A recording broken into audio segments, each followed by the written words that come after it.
Good morning friends, কেমন আছো তোমরা সকলে? আশা করছি খুব ভালো আছো তোমরা প্রত্যেকে। আজকে চলে এসেছি টাকির লাস্ট পার্ট নিয়ে। এই নিয়ে 3টে পার্টে আমি টাকি আমাদের বেড়াতে যাওয়াটাকে তোমাদের কাছে তুলে ধরলাম, যাতে তোমরা সুন্দর করে গুছিয়ে দেখতে পারো ভিডিওগুলো। প্রথম পার্টটা এবং সেকেন্ড পার্টটাতে অনেকটাই তুলে ধরেছি। আজকের দিনটা হচ্ছে লাস্ট পার্ট।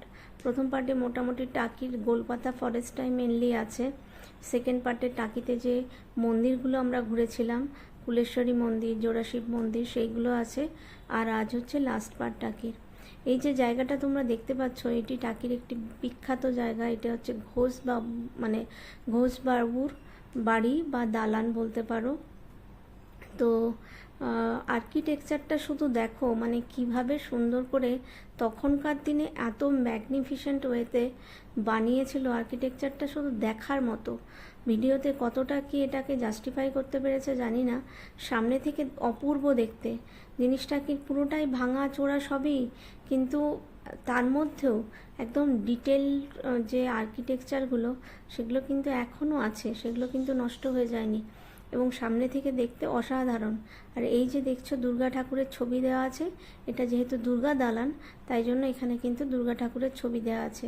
এবং এখানে অনেক সিনেমার শ্যুটিং হয়েছে, তার মধ্যে শঙ্খচিল সিনেমার শ্যুটিং হয়েছে এই দুর্গা দালানের মধ্যেই। কিন্তু প্রসেনজিৎ এবং দীপঙ্করদের একটি শট আমাকে তখন ওখানে যে দাদা, এই যে টোটো দাদা যে ঘুরিয়ে দেখাচ্ছিলেন, তিনি আমাকে ওইখানে অনস্পট একটি শট আমাকে দেখালেন যে দেখুন এই এই জায়গাটাতেই শ্যুট হয়েছে। তো দেখে বেশ গর্ব লাগছিল আমার যে আমিও ওখানে গেছি। আর এটা একদম টাকি গভর্নমেন্ট স্কুল থেকে 2 মিনিটের রাস্তা, ভীষণ কাছে।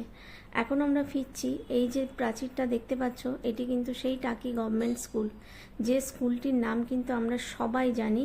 ছোট বড় সবাই, আমাদের কিন্তু সবাই কোশ্চেন ব্যাংকে কোনো না কোনো সময় আমরা এর কোশ্চেন পেপার সলভ করেছি টাকি গভর্নমেন্ট স্কুলের। তো এই হচ্ছে সেই টাকি গভর্নমেন্ট স্কুল, বিখ্যাত টাকি গভর্নমেন্ট স্কুল। দেখো তোমরা একটু ভালো করে, ভীষণ। আর দেওয়ালের মধ্যে এত সুন্দর সুন্দর কথাগুলো লেখা ছিল, সেগুলো পড়তে বেশ ভালো লাগছিল। টাকি গভর্নমেন্ট স্কুলটাও বেশ সুন্দর, এবং টাকি গভর্নমেন্ট স্কুলের রাস্তাটা ক্রস করলেই উল্টো দিকেই হচ্ছে টাকি গভর্নমেন্ট কলেজ। আর এইটা হচ্ছে ওখানে এটাকে নলকূপ বলে।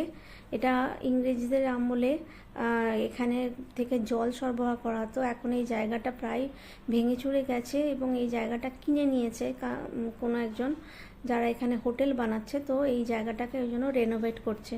তো এটাও বেশ সুন্দর দেখতে লাগলো। ফাইনালি আমরা আবার সেই ইছামতি নদীর তীরে ফিরে চলে এসেছি, পুরো সমস্ত জায়গা ঘুরে। আরও কিছু জায়গা আমাদের বাকি রয়ে গেছে, যেমন টাকি জমিদার বাড়ি, তারপর টাকি রামকৃষ্ণ মিশন। কিন্তু আমাদের আর সত্যি কথা বলতে আমাদের হাতে আর টাইম ছিল না, আমাদেরকে ফিরতেই হতো। আর বৃষ্টিও দেখো শুরু হয়ে গেছে ঝমঝম করে। তো সেই কারণে আমরা আর বেশি জায়গা ঘুরতে পারিনি। কখনো যদি সুযোগ হয় আরেকবার টাকি যাওয়ার, তাহলে অবশ্যই সেই জায়গাগুলো ঘুরে আসবো। এই হচ্ছে সেই টাকির রিভার ওয়াক আর কি, একদম ইছামতি নদীর ধার দিকে একদম সুন্দর করে বাঁধানো রাস্তা আছে। এত সুন্দর লাগছিল এইখানটায় হাঁটতে। আর ওয়েদারটা দেখো, একদম কালো আকাশ, নিচের দিকে ইছামতি নদী বয়ে যাচ্ছে, আর ওই দূরে চর দেখা যাচ্ছে। ইছামতি নদীর মাঝে মাঝে কিন্তু চর ভেসে ওঠে। দেখো আমি এটাকে একদম বড় করে দেখানোর চেষ্টা করেছি যে এখানটায় কিন্তু এই শুকনো এই জায়গাটা, আবার পাখিটা জল, অদ্ভুত একটা জায়গা। এগুলো তো প্রকৃতির খেলা, এগুলোতে মানুষের কিছু করার নেই। তো এই ইছামতি নদীর ধার দিয়ে আমরা একটুখানি হেঁটে গেলাম, তারপর একটুখানি গামছা কিনলাম। তো বারুইপুরের গামছা ওখানে বিক্রি করছিলেন একজন, ভীষণ ভালো গামছাগুলো এবং দাম অনেক কম আর কি কলকাতা থেকে। তো একটু গামছা কিনলাম। তো গামছা টামছা কিনে তারপর ফাইনালি আমরা টাকি থেকে কলকাতার উদ্দেশ্যে আবার রওনা দিয়ে দিলাম। তো কলকাতার উদ্দেশ্যে রওনা দেওয়ার সাথে সাথে কিন্তু বৃষ্টি যেন একদম ঝেঁপে চলে এলো। এত বৃষ্টি হচ্ছিল যে আমরা খুব জোরে গাড়ি চালাতে পারছিলাম না। কিন্তু আর রাস্তাগুলো না খুব একটা যে ভীষণ বড় একটা ব্রডওয়ে তা নয়, একটু সরু সরু রাস্তা, তাই জন্য ওখানে গাড়ি চালানোটা আরেকটু ডিফিকাল্ট বৃষ্টির মধ্যে। তো যাই হোক, আমরা কলকাতা মোটামুটি 2টো নাগাদ ঢুকে গিয়েছিলাম। ঢুকে আর আমরা বাড়িতে ডাইরেক্ট আসিনি, কারণ আমরা নিজেরাও জানতাম না যে আমরা এতটা তাড়াতাড়ি ব্যাক করব। আমাদের খরগোশ যেহেতু ছিল, আমরা তাড়াতাড়ি ব্যাক করার জন্যই আরও ছটফট করছিলাম। তো ব্যাক করে গিয়ে আমরা একটা রেস্টুরেন্টে গিয়েছিলাম যাতে লাঞ্চটা করে একবারে বাড়ি ঢুকতে পারি, যেহেতু বাড়িতে লাঞ্চের ব্যবস্থা আমরা সেদিন করিনি। এত তাড়াতাড়ি ফিরে যেতে পারবো দেখে সেটা বুঝতে পারিনি বলে। তো জাইকা বলে একটা রেস্টুরেন্টে আমরা গিয়েছিলাম। এই রেস্টুরেন্টটা আমাদের সল্টলেকে যে বিসর্জন ঘাট আছে তার কাছাকাছি এই রেস্টুরেন্টটা, এবং খুব ছিমছাম একটা, খুব পরিষ্কার পরিচ্ছন্ন সুন্দর রেস্টুরেন্ট। আমার তো খুব ভালো লেগেছে জায়গাটা। খাওয়া দাওয়ারও ভীষণই ভালো। বেশ একটা মাল্টি কুইজিন রেস্টুরেন্ট, সমস্ত রকম পাওয়া যায়, চাইনিজ বলো মানে ইন্ডিয়ান বলো, সব রকম পাওয়া যায়।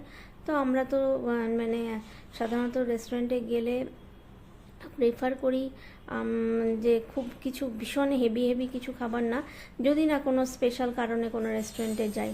এটা তো জাস্ট লাঞ্চ করে বাড়ি ঢোকার জন্য হালকা ফুলকা কিছু খেয়ে ওই জিরে রাইস, তারপর একটুখানি নান, একটু মিক্সড ভেজ, আর বাবুর জন্য একটুখানি চিকেনের একটা প্রিপারেশন, একটু স্যালাড, এই আমরা টুকটাক খাবার খেয়ে তারপর আমরা রেস্টুরেন্ট থেকে ফিরে গেলাম বাড়িতে। তো ফাইনালি আমাদের এই টাকি ভ্রমণের লাস্ট পার্ট দিয়ে আজকের এই টাকি পর্বটা আমি শেষ করছি। আশা করছি যে তোমাদের এই টাকি সিরিজের প্রত্যেকটা ভিডিও খুব ভালো লেগে থাকবে। যদি ভালো লেগে থাকে অবশ্যই লাইক করো, কমেন্ট করো, শেয়ার করো। চ্যানেলটাকে সাবস্ক্রাইব করতে একদমই ভুলে যেও না, কারণ তোমাদের সাবস্ক্রিপশান আমাকে অনেকটা এগিয়ে নিয়ে যেতে সাহায্য করে, অনেক এন্থু দেয় যে নতুন নতুন ভিডিও আনার। আমি বুঝতে পারছি আমি এখন ভিডিও রেগুলার পারপাসে দিতে পারছি না, কারণ আমি সত্যি একটু সিচুয়েশন খারাপের ভেতর দিয়ে যাচ্ছি, আর বেশ কিছুটা বিজিও আছি ছেলের চলে যাওয়া নিয়ে।